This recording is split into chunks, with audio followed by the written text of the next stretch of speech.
Josh here from Rupert and Josh Do Stuff. I'm here with a film review today. Today I'm going to be reviewing the long-awaited sequel to 1982's cult sci-fi hit Blade Runner 2049. Blade Runner 2049, as I just said, is the long-awaited sequel to 1982's Blade Runner, directed by Ridley Scott. For this film, however, Scott stepped down from the director's chair due to his commitments on Alien Covenant. For our thoughts on that, you can check out our review of that one as well.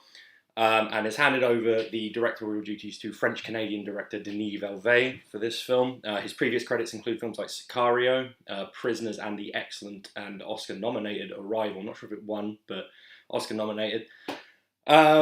So, Blade Runner 2049, I've been looking forward to this film for a while. I've got a lot of personal worries before I went to see it. It's a film, the original at least, is one that I'm very personally connected to. It's in my top 5 of all time. I think it's got sublime visuals, it's terrifically acted, it's very cerebral sci-fi, very much in the vein of Star Trek's pursuit of less action and more talking about like the nature of humanity and things like that. Really excellent film that on original release back in the 80s did not do very well, and subsequent cuts made by the director has achieved a very well-known and classic status. My connection to the original was really strong, so I was trepidatious going into this one. I'm going to give a light spoiler-free plot description of this one because obviously I think you should go into this without knowing anything. Basically, Ryan Gosling, 30 years on from the events of the original Blade Runner, continues to be a Blade Runner in the LAPD after Harrison Ford's Blade Runner went away at the end of the last one, investigating a regular routine retirement of replicant.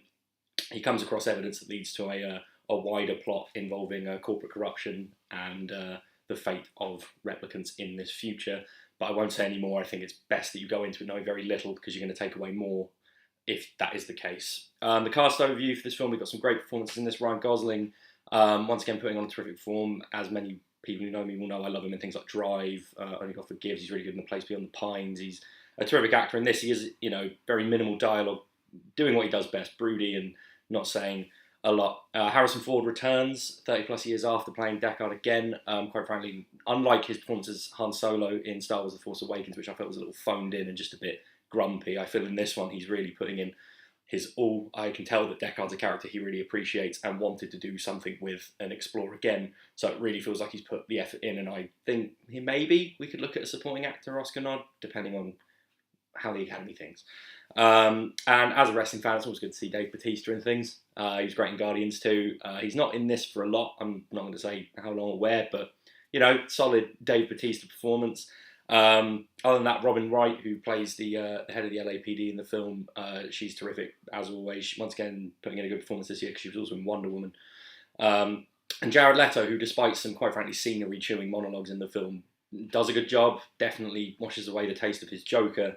That's for sure. In terms of production for this film, this is where it really shines out. The cinematography is done by frequent Coen Brothers collaborator Roger Deakins. The film looks terrific. Unlike the original, which is soaked in darkness, Deakins really lights it harshly, but it still maintains that Blade Runner vibe. The props, locations, costumes, all of it really great, like in tune with all that great original sci-fi that was being produced in the 70s and in the 80s. And the music was one thing that, once again, just like the overall idea of the film, the music was something I was very trepidatious about. As you can see here, I got my vinyl copy of the Vangelis score from the original, and I was really worried Hans Zimmer wouldn't do a good job of it, but he creates, when he's not reusing cues from the score, but he reuses them wisely, he's making this really industrial, grimy, really fits the world. So the music, once again in this film, is absolutely terrific. As with everything, it's a really intricately crafted. This is a labour of love from everyone involved, from the higher-ups, the directors, the writers, right down to the prop masters and, of course, the cast. So,